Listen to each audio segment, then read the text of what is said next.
बिस्मिल्लाहिर्रहमानिर्रहीम। Dear students, अस्सलाम वालेकुम। मैं Irfan Shahzad object oriented programming course के पहले लेक्चर में आज आपके सामने मौजूद हूँ। आज इस पहले लेक्चर में हमने ऊप का इंट्रोडक्शन ही लेना है। हम देखेंगे इसमें डिफरेंट चीज़ें हम लर्न करेंगे ऊप के बारे में कि ऊप क्या है और इससे ऑब्जेक्ट ओरिएंटेड प्रोग्रामिंग से क्या मुराद है, इसमें ऑब्जेक्ट क्या है, तो इसकी कुछ बेसिक्स हम देखेंगे। और आज का जो हमारा ये सेशन है, जो लेक्चर है, इसमें जो एजेंडा है, जो पॉइंट्स हमने डिस्कस करने हैं, सबसे पहले हम प्रोग्रामिंग पैराडिम्स देखेंगे और ख़ास तौर पे जो इम्पोर्टेंट पैराडिम्स हैं टॉप 2 उनको डिस्कस करेंगे। उसके बाद हमने ऊप का कॉन्सेप्ट देखना है, बेसिक ऑब्जेक्ट देखना है, ऑब्जेक्ट क्या होता है। फिर हमने ऊप प्रिंसिपल्स विद शॉर्ट एग्जांपल्स हमने देखने हैं। तो स्टार्ट करते हैं हम प्रोग्रामिंग पैराडिम के साथ। तो पहला जो कीवर्ड है प्रोग्रामिंग, वो तो हमें आइडिया हो गया कि जो हमारे कंप्यूटर प्रोग्राम्स हैं, प्रोग्रामिंग लैंग्वेजेस हैं, उसको रेफ़र कर रहा है। और पैराडिम से क्या मुराद है, बड़ी कॉमन सी एग्जांपल से मैं आपको पैराडिम समझा देता हूँ। तो जिस तरह से हम एज अ मुस्लिम बात करते हैं कि मुसलमान की जो लाइफ है वो नमाज के गिर्द घूमनी चाहिए। मसलन कि हमारा जो भी टाइम टेबल हम बनाते हैं, अगर किसी दोस्त को मुलाकात का टाइम देते हैं या कहीं पे आने जाने का टाइम हम डिसाइड करते हैं, तो हम कहते हैं जी ज़ोहर के बाद जाएंगे, असर के बाद जाएंगे या फजर के बाद निकलेंगे। तो हमारी जो सारी लाइफ है वो नमाज के गिर्द घूमती है। पैराडीम कहते हैं उस सेंट्रल आइडिया को जिसके गिर्द सारी प्रोग्रामिंग लैंग्वेज, सारी प्रोग्रामिंग सेंस क्रिएट हो रही होती है, मूव कर रही होती है। तो programming paradigms are a way to classify programming languages based on their features. ये एक प्रोग्रामिंग लैंग्वेजेस को क्लासीफाई करने का तरीका है, ठीक है। और उनके फीचर की बेस पे क्लासीफाई किया जाता है, उसको डिवाइड किया जाता है। Languages can be classified into multiple paradigms. For now I will talk about just two. तो बेशुमार प्रोग्रामिंग पैराडीम्स हैं, प्रोग्रामिंग स्टाइल्स हैं। उनमें से जो टॉप 2 हैं उनको डिस्कस करूँगा, क्योंकि अमूमन ये जो ऑब्जेक्ट ओरिएंटेड प्रोग्रामिंग कोर्स है, इससे पहले स्टूडेंट्स आम तौर पे इंट्रो टू प्रोग्रामिंग या बेसिक प्रोग्रामिंग वो पढ़ के आए होते हैं। उसमें जो प्रोग्रामिंग पैराडीम यूज़ किया जाता है उसकी बात करेंगे। और दूसरा जो हमारा इस कोर्स में प्रोग्रामिंग पैराडीम है उसकी हम बात कर लेंगे। तो एक है प्रोसीजरल प्रोग्रामिंग पैराडीम, जो कि इंट्रो टू प्रोग्रामिंग या फिर बेसिक प्रोग्रामिंग कोर्स में सी लैंग्वेज में आप सीख के आते हैं। और उसके बाद है ऑब्जेक्ट ओरिएंटेड। तो पहले प्रोसीजरल की बात करते हैं। Procedural programming is a programming paradigm based on the concept of the procedure call.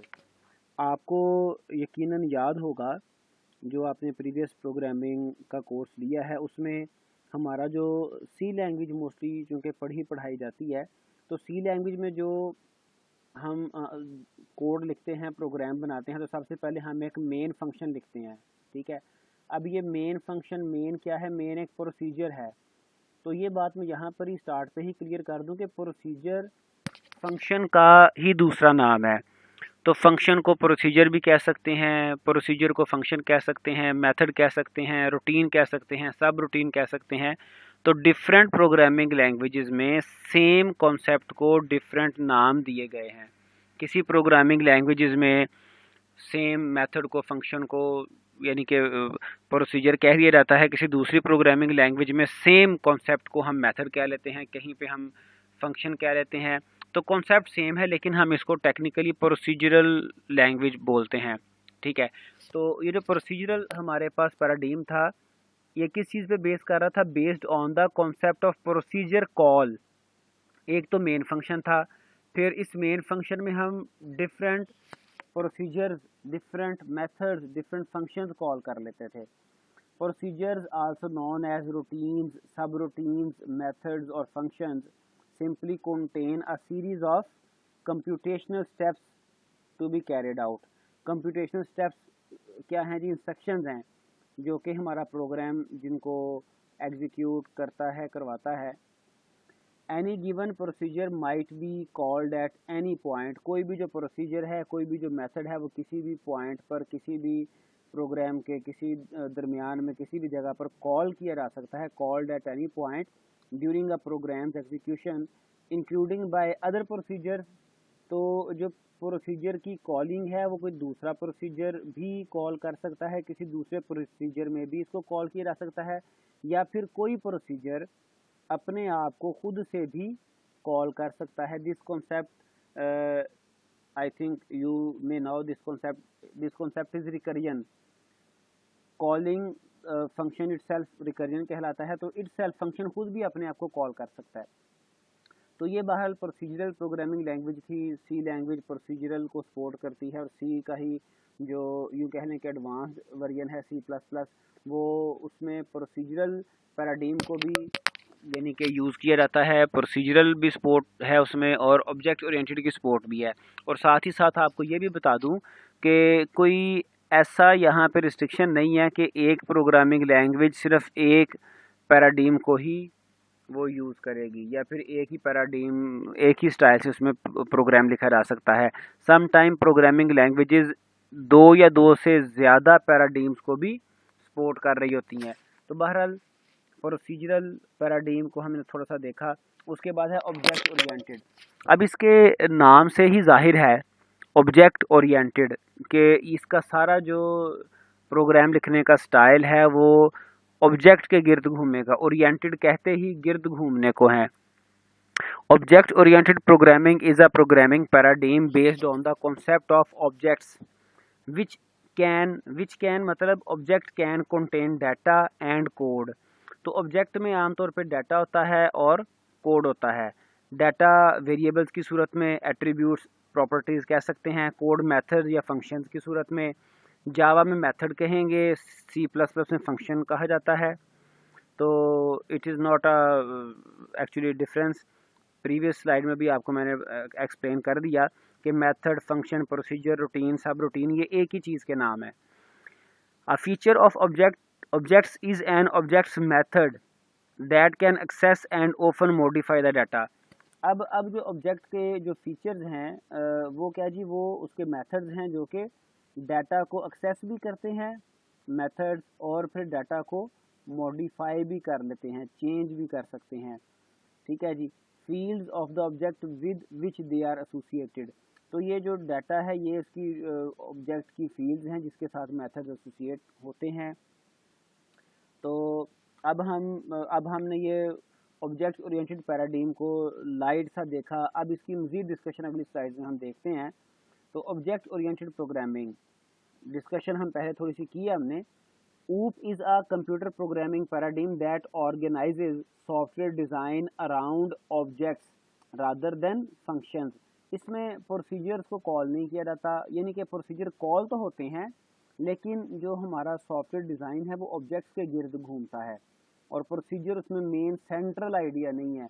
मैं वापस आपको अपनी कॉमन लाइफ की एग्जांपल की तरफ ले जाता हूँ कि जो मुसलमान हैं वो अगर नमाज के गिर्द उनकी ज़िंदगी घूमती है तो बिज़नेस भी करते हैं, जॉब भी करते हैं, पढ़ते भी हैं, सारा कुछ दुनिया के सारे मामलात करते हैं, लेकिन जो सेंट्रल आइडिया है या जो बुनियादी चीज़ है वो नमाज है। तो इसी तरह से जो ऊप हमारे पास पैराडाइम है उसमें सेंट्रल जो आइडिया है वो ऑब्जेक्ट्स का है। प्रोसीजर इसमें भी पाए जाते हैं, मेथड्स इसमें भी आएंगे। ऊप में भी मेथड्स को हम डिस्कस करेंगे, मेथड्स आएंगे, मेथड्स के बगैर ऊप कुछ भी नहीं है। तो लेकिन जो सेंट्रल आइडिया है वो ऑब्जेक्ट्स का है। As the name object oriented suggest, objects are key to understanding object oriented technology. तो इसको समझने के लिए ऑब्जेक्ट्स हमारे पास की है, मेन आइडिया है, सेंट्रल आइडिया है। We can look around many examples of real world objects. हमने काफ़ी साल पहले हमने ये पढ़ा था कि हर चीज़ जो हम देख सकते हैं जिसको हम यानी कि जो हमें इर्द गिर्द नज़र आती है वो ऑब्जेक्ट है। ह्यूमंस हैं, एनिमल्स हैं, mobile, room, television set, bike, हर चीज़, टेबल, चेयर, पेन, पेंसिल, हर चीज़ क्या है, ऑब्जेक्ट है। ठीक है। तो अब हम रियल वर्ल्ड ऑब्जेक्ट के साथ इस कॉन्सेप्ट को, ऑब्जेक्ट्स के कॉन्सेप्ट को क्लियर करने की कोशिश करते हैं। These real world objects share two characteristics. One, they all have state, they all have behavior।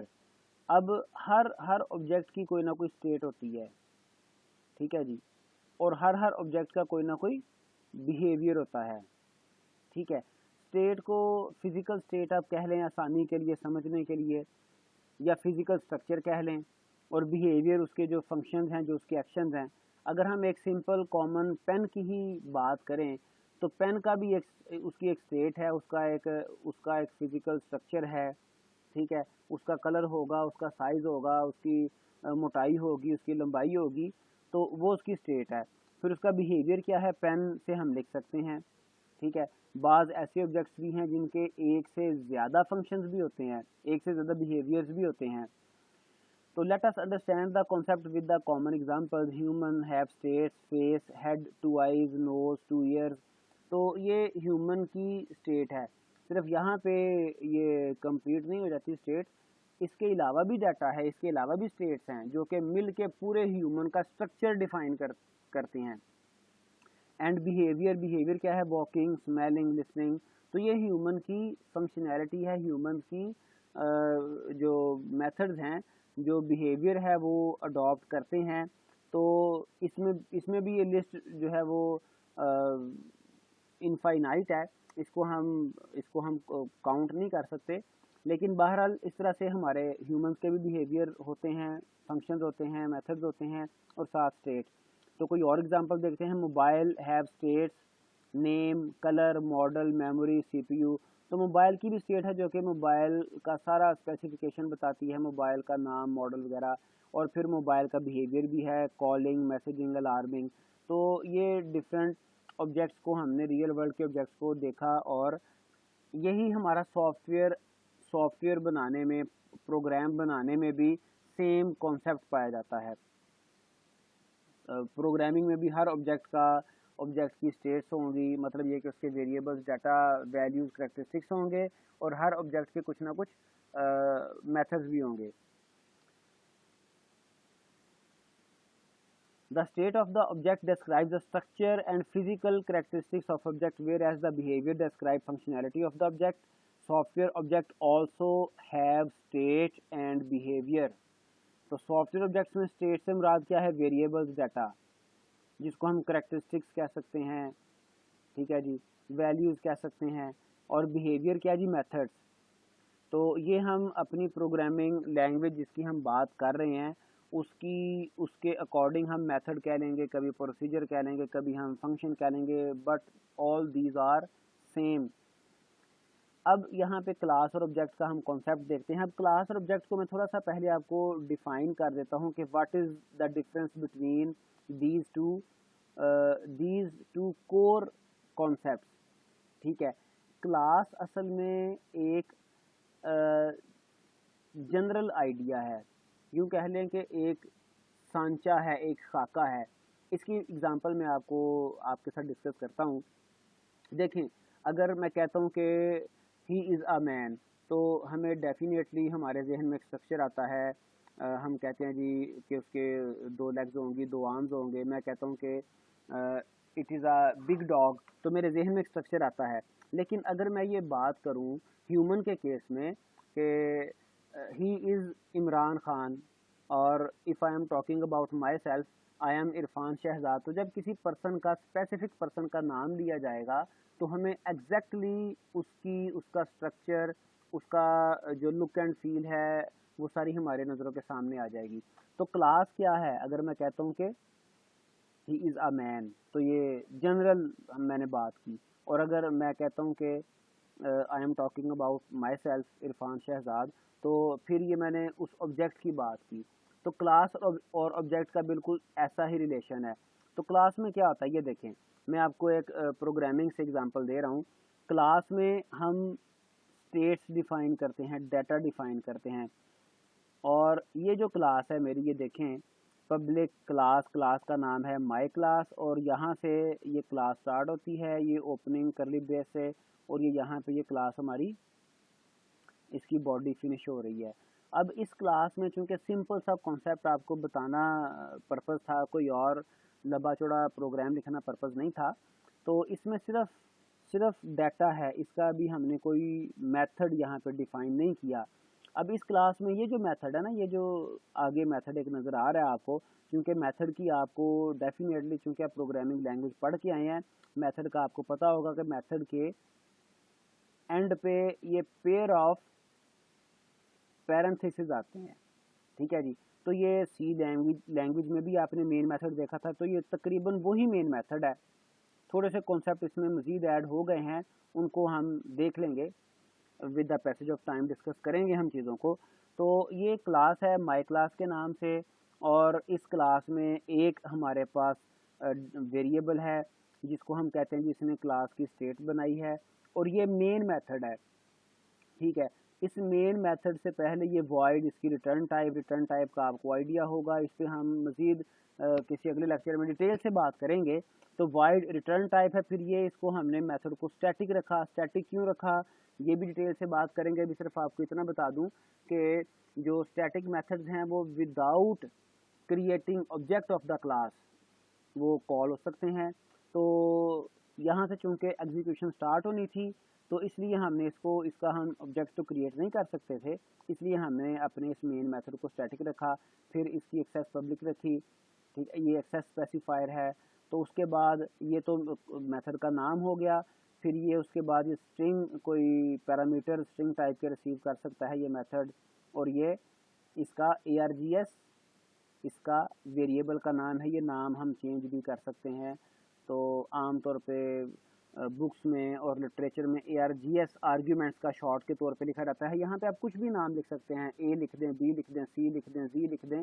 तो नॉर्मली वैसे जब मैं प्रोग्राम लिखता हूँ तो मैं इसको नाम को चेंज कर दिया करता हूँ, क्योंकि स्टूडेंट्स को ये आमतौर पे सम टाइम वो ये कॉन्सेप्ट बैठ जाता है कि जी ये पता नहीं कंपलसरी है ARGS ही लिखना है, तो यहाँ पे कुछ और भी लिखा जा सकता है। अब उसके बाद ये देखें, ये जो मैंने कीवर्ड लिखा है my class, it is the actually name of the class. तो उसके बाद मैंने ये इस क्लास का ऑब्जेक्ट का नाम लिखा माई ऑब्जेक्ट, और फिर ये न्यू कीवर्ड यूज़ किया। न्यू कीवर्ड को यूज़ करते ही क्लास का ऑब्जेक्ट बन जाता है, और फिर मैंने आगे क्लास का नेम लिखा, और एंड पे 2 पैरेंथेसिस, ओपनिंग क्लोजिंग पैरेंथेसिस लगा दिए, और सेमीकोलन। तो ये सिंटैक्स है ऑब्जेक्ट क्रिएट करने का। इसको भी हम डिटेल में अपने लेक्चर्स में, अगले लेक्चर्स में डिस्कस करेंगे।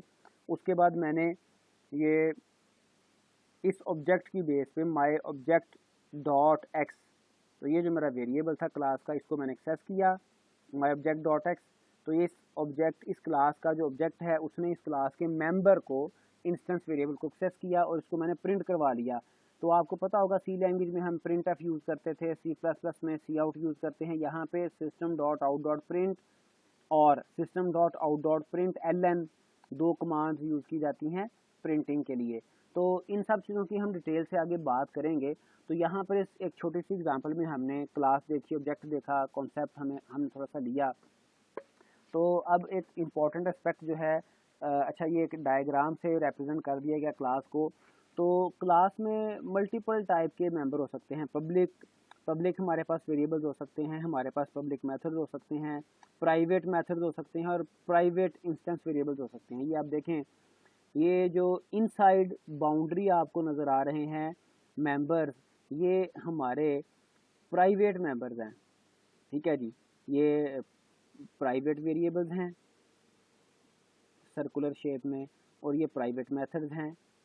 फिर इसके राउंड में आप ये देख सकते हैं ये पब्लिक मेथड्स हैं, ठीक है, और ये एंड पे आउटर साइड पे ये पब्लिक हमारे पास वेरिएबल्स हैं, जो कि अब पब्लिक और प्राइवेट का सिंपल सा आपको मैं डिफ्रेंशिएट ये कर देता हूँ कि जो पब्लिक वेरिएबल्स हैं वो कहीं से भी एक्सेस हो सकते हैं, जबकि जो प्राइवेट वेरिएबल्स हैं वो थ्रू प्रॉपर चैनल ही एक्सेस होंगे। वो हम लेटर ऑन उनका आइडिया, बल्कि इस लेक्चर में भी थोड़ा सा कॉन्सेप्ट डिस्कस करेंगे। तो ये क्लास को जेनेरिक वे में एक जनरल सी डायग्राम में शो किया गया। अच्छा, उसके बाद है ऊप प्रिंसिपल्स। जब हम कहते हैं कि ऑब्जेक्ट ओरिएंटेड प्रोग्रामिंग पैराडाइम, तो हर ऊप जो प्रोग्रामिंग लैंग्वेज है उसके कुछ प्रिंसिपल्स हैं, ठीक है, कुछ ऐसी करेक्टरिस्टिक्स हैं जो अगर किसी लैंग्वेज में पाई जाएं तो उसको हम ऑब्जेक्ट ओरिएंटेड प्रोग्रामिंग लैंग्वेज कह सकते हैं। There are 4 major principles that make any language object oriented. Also called as 4 pillars of OOP. इनको ऊप के पिलर्स भी कहा जाता है। पहला है encapsulation, polymorphism, inheritance and data abstraction. ठीक है जी, these are actually 4 pillars of object oriented programming. थोड़ा सा इनको डिस्कस करता हूँ, फिर हम डिटेल में हमने इनकी बात करनी है। तो ये जो एनकैप्सुलेशन है, this word is you already have listened, capsule. ठीक है जी, कैप्सूल का वर्ड आपने सुना होगा मेडिकल साइंस में।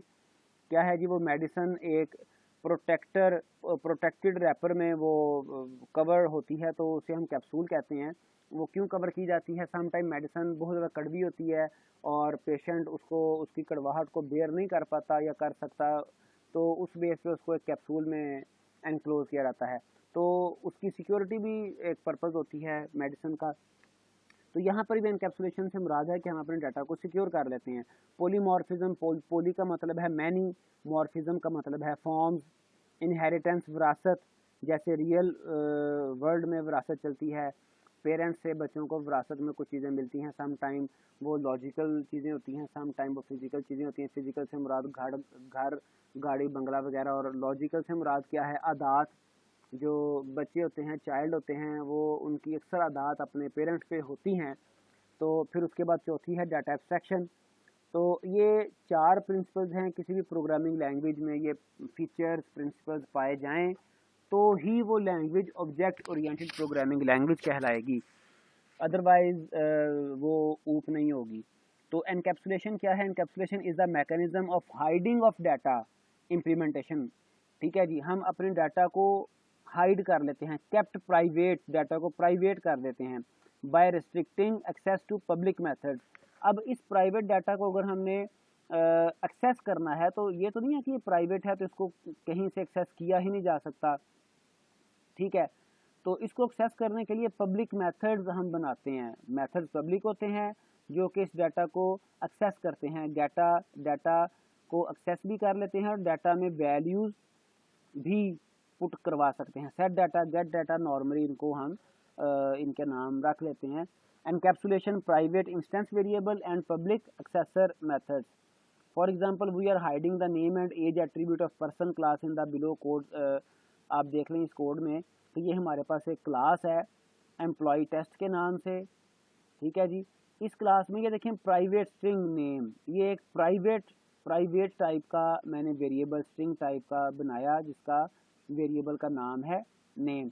उसके बाद एक और प्राइवेट इंट टाइप का वेरिएबल बनाया जिसका नेम क्या है? एज। तो ये दोनों age and name are private variables, they can't access from outside the class, but we can access these variables by using public method. तो ये पब्लिक मेथड आ गए। एक गेट एज है जो कि एज की value outside the class get करने के लिए यूज़ किया जाएगा। गेट नेम, नेम की वैल्यू गेट करने के लिए। सेट एज, एज की वैल्यू असाइन करने के लिए। ठीक है, और ये एक आर्गुमेंट भी लेगा, जहाँ से हम इस मेथड को कॉल करेंगे वहाँ पर हमने एज प्रोवाइड भी करनी है। ठीक है, तो वो फिर क्या होगा? सेट एज, वो फिर न्यू एज, ये जो वेरिएबल मैंने लिखा इसके आर्गुमेंट्स में, तो new age this dot age, इस क्लास के एज वेरिएबल को वैल्यू असाइन हो जाएगी। इसी तरह से सेट नेम है स्ट्रिंग टाइप का, हम एक न्यू नेम प्रोवाइड करेंगे इस मेथड को, जहाँ से भी मेथड कॉल होगा फिर इसकी बॉडी में, मेथड की बॉडी में जो न्यू नेम है वो असाइन हो जाएगा इस क्लास के नेम वेरिएबल को। तो ये सिर्फ आपको मैं थोड़ा सा आइडिया आपसे शेयर कर रहा हूँ। तो फर्दर क्लासेस में हमने ये चीज़ें फ्रॉम द स्क्रैच सीखनी है, डिस्कस करनी है इंशाल्लाह। इसे घबराना नहीं है कि ये पता नहीं कैसा कोड आ गया, क्या आ गया। ये सिर्फ मैं आपको थोड़ा सा आइडिया दे रहा हूँ। अब ये एक और क्लास है एम्प्लॉय, इसमें ये मेन मेथड जिसको हमने प्रीवियस स्लाइड में भी देखा था, और यहाँ पे हमने एम्प्लॉय टेस्ट फिर ऑब्जेक्ट बनाया। ठीक है, एम्प के नाम से ऑब्जेक्ट है, न्यू एम्प्लॉय टेस्ट। तो अब ये एम्प ऑब्जेक्ट का नाम, amp dot set name, name set किया मैंने एम अली। ठीक है जी, एम अली नेम प्रोवाइड किया। ये एम अली कहाँ पे जाएगा? दोबारा से मैं रिवाइज कर देता हूँ। एम अली यहाँ पे रिसीव होगा, फिर इस मेथड की बॉडी में ये एम अली, ये नेम वेरिएबल जो कि इस क्लास का वेरिएबल है उसमें सेट हो जाएगा। ठीक है जी, set name, set age, age इसी तरह से असाइन हो जाएगी, क्योंकि ये स्ट्रिंग वेरिएबल था इसलिए मैंने इसको डबल कोट्स में क्लोज कर दिया। और ये एज जो है ये न्यूमेरिक वैल्यू है, इसको मैं डबल कोट्स में क्लोज नहीं करूँगा। उसके बाद मैंने इन दोनों वैल्यूज़ को ऑब्जेक्ट के नाम के साथ emp.getName और emp.getAge दोनों मेथड्स को एक्सेस कर लिया। ठीक है, तो ये तरीका है डाटा को हाइड करने का। डाटा को डायरेक्टली वेरिएबल्स को डाटा को एक्सेस नहीं किया जा सकता, बल्कि इनडायरेक्टली वाया मेथड्स इसको एक्सेस किया जाएगा। तो इसमें फिर ये जो आपको system.out.print नज़र आ रही है ये कमांड, इसमें ये डबल कोट्स और ये प्लस का साइन जो है ये क्यों यूज़ किया गया ये हम लेटर डिस्कस करेंगे, इसको डिटेल में भी देखेंगे। बट इस टाइम मैं आपको सिर्फ इतना बता देता हूँ कि ये कंकैटिनेशन ऑपरेटर है प्लस। ठीक है, कंकैटिनेशन ऑपरेटर एक तो ये ऑपरेटर है एडिशन ऑपरेटर, प्लस भी करता है। मैथमेटिकल जो हमारे पास एक्सप्रेशन आती हैं वहाँ पर ये प्लस कर रहा होता है, लेकिन जहाँ पर प्लस के दोनों साइड पे या सिर्फ एक साइड पे भी स्ट्रिंग आ जाए, अब यहाँ पर तो दोनों साइड पे स्ट्रिंग है, ये भी स्ट्रिंग है, ठीक है, और ये भी स्ट्रिंग है, किसी एक साइड पर भी स्ट्रिंग आ जाए, फिर ये प्लस एडिशन नहीं करता, बल्कि फिर ये प्लस कंकैटिनेशन करता है। कंकैटिनेशन कहते हैं जोड़ के लिखना। ठीक है, यानी कि लेफ्ट साइड पे जो स्ट्रिंग होगी या फिर और राइट साइड पे जो स्ट्रिंग होगी, दोनों में से कम एक तो स्ट्रिंग होनी ही होनी है। तो अगर लेफ्ट या राइट साइड पे जो भी स्ट्रिंग है उसको दूसरी साइड के स्ट्रिंग या इंटीजर वैल्यू के साथ जोड़ के लिख देगा। तो ये सारा दरमियान में प्लस ऑपरेटर है, ये सारा एक सेंटेंस बना देगा। तो बहरहाल इन चीज़ों को हम डिटेल में देखेंगे। पॉलीमॉर्फिज्म आपको बताया, पॉली कहते हैं बहुत सारे और मॉर्फिज्म कहते हैं फॉर्म्स। ठीक है, जैसे पॉली क्लिनिक का वर्ड आमतौर पर यूज़ किया जाता है। पॉली से मुराद है कि ऐसा क्लिनिक जिसमें हर बीमारी का ट्रीट किया जाता है। It means one name many form. ठीक है, it is further of two types, static and dynamic. Static polymorphism is achieved using method overloading and dynamic polymorphism using method overriding. तो method overloading और method overriding ये जावा के दो polymorphism की दो major types हैं, overloading and overriding। इनको हम देखेंगे, लेकिन आज के इस लेक्चर में मैं overloading की एक छोटी सी एग्जांपल आपके सामने प्रेजेंट करता हूँ। तो चूँकि टाइम भी हमारा काफ़ी हो रहा है तो उसको वाइंड अप भी करना है। तो ये देखेंगे मेरे पास ये मैंने स्टैटिक इंट प्लस मेथड, एक ये प्लस मेथड बनाया। ठीक है जी, प्लस मेथड, फिर एक और प्लस मेथड बनाया। थोड़ा सा आप चूँकि प्रोग्रामिंग कर किया है आपको आइडिया होगा। अब ये दोनों मेथड्स के नाम सेम है, कोई डिफरेंस नहीं है मेथड्स के नामों में। तो लेकिन जो पहले वाला प्लस मेथड है वो जो दो आर्ग्यूमेंट्स ले रहा है, दो वैल्यूज जो ले रहा है वो इंटीजर टाइप की हैं, और दूसरे वाला प्लस मेथड दो वैल्यूज जो ले रहा है वो डबल टाइप की हैं। यहाँ पर जावा में जो इंटीजर टाइप की वैल्यूज हैं उसमें उसकी 4 फर्दर टाइप्स आ जाती हैं, बाइट, शॉर्ट, इंट, लॉन्ग। ठीक है जी, 4 टाइप्स हैं इंटीजर टाइप की, इंट, लॉन्ग, बाइट, शॉर्ट, ये हैं इंटीजर वैल्यूज। और फिर जो फ्लोटिंग वैल्यूज हैं शारिया वाली, उसकी 2 टाइप्स आ जाती हैं, फ्लोट एंड डबल। तो ये वाला मेथड इंटीजर वैल्यू लेगा, इसकी अपनी एक रेंज है। बाइट, शॉर्ट, इंट, लॉन्ग सब की अपनी अपनी रेंजेस हैं, ये हम अगले लेक्चर्स में इनको भी देखेंगे चीज़ों को। और जो फ्लोटिंग वैल्यूज़ हैं, float and double, floating variables की वैल्यूज़ की 2 टाइप्स हैं, फ्लोट एंड डबल। तो यहाँ पर ये वाला जो वेरिएबल है दूसरा, ये डबल टाइप की वैल्यूज़ ले रहा है, पहला वेरिएबल इंट टाइप की वैल्यूज़ ले रहा है। और ये दोनों कर क्या रहे हैं अपनी बॉडी में, एक्स और वाई को प्लस कर रहे हैं और फिर उसके आंसर को रिटर्न कर रहे हैं। ठीक है जी, तो ये जो पहले वाला मेथड है ये इंट टाइप की वैल्यू रिटर्न करेगा, दूसरा मेथड डबल टाइप की वैल्यू रिटर्न करेगा। ये 2 मेथड्स हैं, लेकिन असल जो यहाँ पे आइडिया है, असल जो कॉन्सेप्ट है वो क्या है, दोनों के नाम सेम है। ठीक है, अब ये मैंने मेन मेथड में आ गया, सिर्फ ये इसकी जनरल सी इम्प्लीमेंटेशन है, मुकम्मल ये प्रोग्राम तो नहीं है। अब यहाँ पर देखेंगे एक इंटीजर वैल्यू आ गई इंट माय नाम, और इसमें मैंने ये एक मेथड कॉल कर लिया प्लस मेथड। अब कौन सा मेथड कॉल होना है, वो ये जो 2 वैल्यूज़ मैंने प्रोवाइड की हैं, हमें ये वैल्यूज़ बताएंगे कि किस मेथड में कॉल होना है। यहाँ पर ये जो वैल्यूज़ हैं इंटीजर टाइप की हैं 8 और 5, तो ये खुद ब खुद मुझे एक्सप्लिसिटली कुछ भी बताना नहीं पड़ेगा, क्योंकि इसकी जो वैल्यूज़ हैं वही इसको गाइड करेंगी मेथड को, और ये वाला मेथड कॉल हो जाएगा। जो कि इंटीजर वैल्यूज़ को डिमांड कर रहा है। फिर ये दूसरा मेथड मैंने कॉल किया प्लस मेथड, इसकी जो वैल्यूज़ पास की वो देख लें 4.3, 6.26। अब चूंकि ये वैल्यूज़ ही फ्लोटिंग हैं, अशारिया वाली हैं, ठीक है, तो ये खुद ब खुद इस मेथड को कॉल करेगा, ये वाला मेथड जो कि डबल आर्ग्यूमेंट्स रिसीव कर रहा है, ठीक है। तो यहाँ पर देखें हमारे पास इंटरफेस सेम है, मेथड का नाम सेम है, मेथड नेम बोले तो इंटरफेस, और जो इसकी इम्प्लीमेंटेशन है वो मल्टीपल है। इसी एक इंटरफेस से, इसी एक मेथड के नाम से हम इंटीजर वैल्यूज़ को भी ऐड करवा रहे हैं, फ्लोटिंग वैल्यूज़ को भी ऐड करवा रहे हैं।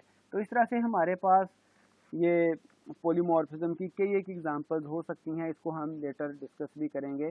बहरहाल ये अभी हमारे फर्स्ट लेक्चर में इतना सा काफ़ी है। तो पॉलीमॉर्फिज्म के बाद जो अगला कॉन्सेप्ट था, नेक्स्ट पिलर था, वो था इनहेरिटेंस। इनहेरिटेंस कहते हैं विरासत को, ठीक है। यूजिंग इनहेरिटेंस इन सब क्लासेज यानी कि child classes we can reuse the code of existing super classes parent classes. तो इनहेरिटेंस के ज़रिए से जो चाइल्ड क्लासेज हैं वो सुपर क्लासेज का कोड, पेरेंट क्लासेज का कोड वो रीयूज़ कर लेते हैं। जिस तरह से हमारे यहाँ पे जो चाइल्ड हैं वो पेरेंट्स के एक्सपीरियंस को यूज़ करते हैं, पेरेंट्स के जो रिसोर्सेज हैं उनको यूज़ करते हैं और अपने लिए आसानी पैदा कर लेते हैं। तो यही कॉन्सेप्ट यहाँ पे प्रोग्रामिंग में भी है। To inherit from a super class extends keyword use. तो एक्सटेंड्स कीवर्ड हम यूज़ करते हैं इनहेरिट करने के लिए, ठीक है जी। एग्जांपल हम देखते हैं, ये देखें ये क्लास है vehicle, vehicle is a parent class, this class has some instance variables. ये देखें ये एक प्रोटेक्टेड वेरिएबल है जिसका नाम है ब्रांड, स्ट्रिंग टाइप का। फिर ये एक मेथड है हॉर्न के नाम से, ठीक है। प्रोटेक्टेड, पब्लिक, इनको हम चीज़ों को देखेंगे। ये एक्सेस स्पेसिफायर है। पब्लिक तो आपको पहले मैंने बताया कि पब्लिक टाइप का डाटा या पब्लिक टाइप के वेरिएबल्स कहीं पे भी एक्सेस हो सकते हैं। प्रोटेक्टेड जो चाइल्ड क्लासेस हैं वहाँ पर एक्सेस होता है, इसको डिटेल में हम लेटर ऑन देखेंगे। तो ये हमारी पेरेंट क्लास थी और एक चाइल्ड क्लास है कार जिसने इस पेरेंट क्लास को एक्सटेंड किया है व्हीकल। तो व्हीकल अब होगा क्या, व्हीकल के जो मेंबर्स थे, पहला मेंबर इसका ये डाटा, स्ट्रिंग ब्रांड जिसमें वैल्यू क्या है फोर्ड, और दूसरा जो मेंबर है, जो प्रॉपर्टी है पेरेंट के पास, वो क्या है हॉर्न मेथड। ये इस क्लास में आ जाएगा, कार क्लास में, ठीक है। अब देखते हैं इसको कैसे। अब कार का अपना एक प्राइवेट वेरिएबल है, वेरिएबल का नाम है मॉडल नेम, ठीक है जी। अब ये देखें मेन मेथड आ गया और यहाँ पर मैंने कार का एक ऑब्जेक्ट बना दिया माय कार के नाम से। साथ वैसे कमेंट्स भी हैं जो कि थोड़ा सा गाइड भी करेंगे आपको। तो मैं लेकिन थोड़ा सा तेज़ी के साथ, चूँकि टाइम हमारा काफ़ी हो गया है तो वाइंड अप भी करना है हमने। तो माय कार जो मैंने ऑब्जेक्ट बनाया था, माय कार, इस ऑब्जेक्ट की बेस पे मैंने कॉल किया horn method, and you can see horn method belongs to vehicle. ये देखें हॉर्न मेथड किस क्लास का है, व्हीकल क्लास का है। And we are creating object of car class. तो हम कार क्लास के ऑब्जेक्ट पर हॉर्न को कैसे कॉल कर सकते हैं, वो इस तरह से जैसे मैंने आपको बताया कि व्हीकल क्लास के जो मेंबर्स हैं, जो इंस्टेंसेस हैं यानी कि डाटा और मेथड्स, वो कार क्लास ने इनहेरिट कर लिए हैं। तो इस वजह से मैं यहाँ पे कार क्लास के ऑब्जेक्ट की बेस पर जो व्हीकल क्लास है उसके मेंबर्स को एक्सेस कर रहा हूँ, माई कार डॉट हॉर्न, ठीक है जी। System dot out dot println my car dot brand. अब अगेन आप देखें जो ब्रांड है ये पड़ा हुआ है ब्रांड, पेरेंट क्लास का ये मेंबर है, ठीक है जी। व्हीकल क्लास का मेंबर है, ये कार क्लास का मेंबर ही नहीं है। फिर माई car dot model name, model name अब ये है चाइल्ड क्लास का मेंबर, ये वाला, ठीक है। बहरहाल हमने चाइल्ड क्लास के ऑब्जेक्ट, ये जो माय कार ऑब्जेक्ट था, इस ऑब्जेक्ट को बनाया और चाइल्ड क्लास के ऑब्जेक्ट की बेस पर पेरेंट क्लास के मेंबर्स को भी एक्सेस किया। बिल्कुल सेम मैकेनिज्म है जैसे बच्चे अपने पेरेंट्स की चीज़ों को यूज़ कर लेते हैं, ठीक है जी। चलें जी, तो ये इनहेरिटेंस का कॉन्सेप्ट था और उसके बाद आ गया डाटा एब्स्ट्रैक्शन या सिंपल एब्स्ट्रैक्शन। एब्स्ट्रैक्शन आपको बताया कि हम डाटा को उसकी डिटेल्स को हाइड कर लेते हैं और मेथड भी हमारे एब्स्ट्रैक्ट हो सकते हैं, डाटा भी हो सकता है। तो हम जो डिटेल्स हैं उनको हम हाइड कर लेते हैं और जो एसेंशियल चीज़ें हैं वो हम डिफाइन करते हैं। Abstraction can be achieved with either abstract classes और इंटरफेसेस, और data abstraction is the process of hiding certain details and showing only essential information to the user. तो using abstract class or interface we express the intent of the class। हम सिर्फ intent बताएंगे, purpose बताएंगे कि purpose क्या है, what is the purpose, ठीक है, वो purpose बताएंगे rather than the actual implementation। actual implementation नहीं बताएंगे। तो इसमें abstraction में भी inheritance involve है। तो होगा क्या कि हम सिर्फ एब्स्ट्रैक्ट लेवल पे क्लासेस बनाएंगे और उसमें इंटेंट ऑफ द क्लास बताएंगे, फिर जो क्लास चाइल्ड क्लास इस एब्स्ट्रैक्ट क्लास को इनहेरिट करेगी, एक्सटेंड करेगी, जो एक्चुअल इम्प्लीमेंटेशन है वो चाइल्ड क्लास प्रोवाइड करेगी। ठीक है, एग्जांपल देख लेते हैं। ये देखें, एक क्लास आ गई एनिमल, ठीक है जी, ये क्लास एब्स्ट्रैक्ट है। एब्स्ट्रैक्ट क्लास में कम से कम एक एब्स्ट्रैक्ट मेथड लाजमी होना चाहिए। तो ये एनिमल क्लास थी, इसमें ये एक एब्स्ट्रैक्ट मेथड आ गया। ठीक है जी, एब्स्ट्रैक्ट मेथड की सिर्फ इसका नाम हम यहाँ पे बताएंगे, इसकी बॉडी नहीं होगी। आगे देखेंगे रेगुलर मेथड है स्लीप के नाम से और इसकी बॉडी भी है। इस मेथड ने क्या करना है वो हमने यहाँ पे बता दिया, जबकि जो एब्स्ट्रैक्ट मेथड है वो क्या कर रहा है, उसकी बॉडी यहाँ पर डिफाइन नहीं की गई। जो चाइल्ड क्लास इस एब्स्ट्रैक्ट क्लास को इनहेरिट करेगी, एक्सटेंड करेगी, वो इस एनिमल फूड की जो इम्प्लीमेंटेशन है वो प्रोवाइड करेगी। तो ये मैंने एक हॉर्स क्लास बनाई, तो ये एक्सटेंड कर रही है एनिमल्स को। Animals is an abstract class. अगर तो ये हॉर्स क्लास इस एनिमल फूड को इम्प्लीमेंट नहीं करती, ठीक है, एब्स्ट्रैक्ट मेथड को इम्प्लीमेंट नहीं करती, तो फिर ये क्लास भी, this class should also abstract. ठीक है, लेकिन चूंकि यहाँ पे इम्प्लीमेंटेशन आ गई, एनिमल फूड की जो एब्स्ट्रैक्ट मेथड था उसकी इम्प्लीमेंटेशन आ गई, तो इस वजह से ये क्लास हम इसको एब्स्ट्रैक्ट नहीं करेंगे। तो ये प्रॉपर टॉपिक्स हैं, पूरा सब्जेक्ट है, पूरा चैप्टर है। मैं सिर्फ आपको इसके जो पिलर्स हैं वो डिफाइन करने के लिए एक आइडिया, छोटी एग्जांपल्स आपके साथ शेयर कर रहा हूँ। तो अगर आपको, you can say if you are unable to completely understand then don't worry. तो हम इसको लेटर ऑन अंडरस्टैंड करेंगे इंशाल्लाह, अल्लाह के फजल से आप इसको सीखेंगे। तो ये एक मैंने चाइल्ड क्लास बनाई, फिर उसके बाद मैंने मेन क्लास बनाई जिसमें मेन मेथड आ गया। अब इस मेन क्लास में देखें, मैंने ये चाइल्ड क्लास का ऑब्जेक्ट बनाया, हॉर्स, माई हॉर्स, न्यू हॉर्स, ये ऑब्जेक्ट बन गया। ठीक है जी, माई हॉर्स ऑब्जेक्ट का नाम है और इस माई हॉर्स के ऑब्जेक्ट के नाम के साथ मैंने एनिमल साउंड को भी कॉल किया और माई हॉर्स डॉट स्लीप मेथड को भी कॉल किया। ठीक है, तो स्लीप में तो सिर्फ ये प्रिंट करेगा जी। ठीक है, और जो एनिमल फूड है, तो यहाँ पे थोड़ी सी मिस्टेक हो गई। तो ये जो मेथड है ये एनिमल फूड है। तो यहाँ पर ये जो एनिमल फूड था ये असल में एब्स्ट्रैक्ट क्लास का मेथड था। चाइल्ड क्लास में इस फूड को हमने, एनिमल फूड को इम्प्लीमेंट किया, इसकी बॉडी बनाई। ठीक है, यहाँ पे हमने लिखा द हॉर्स ईट्स ग्रास। तो यहाँ पर जो मेन क्लास है वहाँ पर मैंने चाइल्ड क्लास के ऑब्जेक्ट से एब्स्ट्रैक्ट मेथड की इम्प्लीमेंटेशन जो की थी उसको भी कॉल कर लिया, और जो स्लीप मेथड जो कि नॉन एब्स्ट्रैक्ट था, जो कि रेगुलर मेथड था, उसको भी कॉल किया। तो ये हमारे पास एब्स्ट्रैक्शन की एग्जांपल है।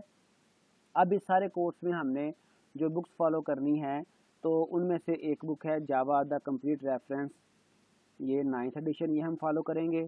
ठीक है, और उसके बाद जो दूसरी बुक है जो हम फॉलो कर सकते हैं, Java how to program, Paul Deitel and Harvey Deitel की। तो और ये जो सिल्वर शेड्स की बुक है ये हर्बर्ट शील्ड की, ये हर्बर्ट शील्ड की। तो ये बुक हम 2 फॉलो करेंगे। इनमें से जो मेन हमारे पास सोर्स होगा वो तो ये वाली बुक है, ये बुक 1 होगी और ये बुक 2। तो लेकिन हम देखेंगे प्राइमरी सोर्स हमारा ये बुक 1 है। तो बहरहाल ये 2 बुक्स हम फॉलो करेंगे। आज के लेक्चर के लिए इतना ही। अगले लेक्चर में मैं इंशाल्लाह ताला जावा प्रोग्राम लिखना कैसे है, जावा इंस्टॉल कैसे करनी है और जावा की थोड़ी सी हिस्ट्री पे बात करूँगा। तो लेकिन आज के लेक्चर के लिए ये जो हमें डिस्कस करना था वो हो चुका। तो आप सब मेरे यूट्यूब चैनल को भी आप सब्सक्राइब कर लें, और इस वीडियो को if you think that it is beneficial for you, so it might be beneficial for others also. तो आप इस वीडियो को दूसरों के साथ शेयर भी करें और इसको लाइक भी करें, कमेंट आप कर सकते हैं, क्वेश्चन कोई पूछ सकते हैं। तो चैनल को लाजमी तौर पे सब्सक्राइब कर दीजिएगा। तो आज के लिए इतना ही। Take your best care. अल्लाह हाफिज़।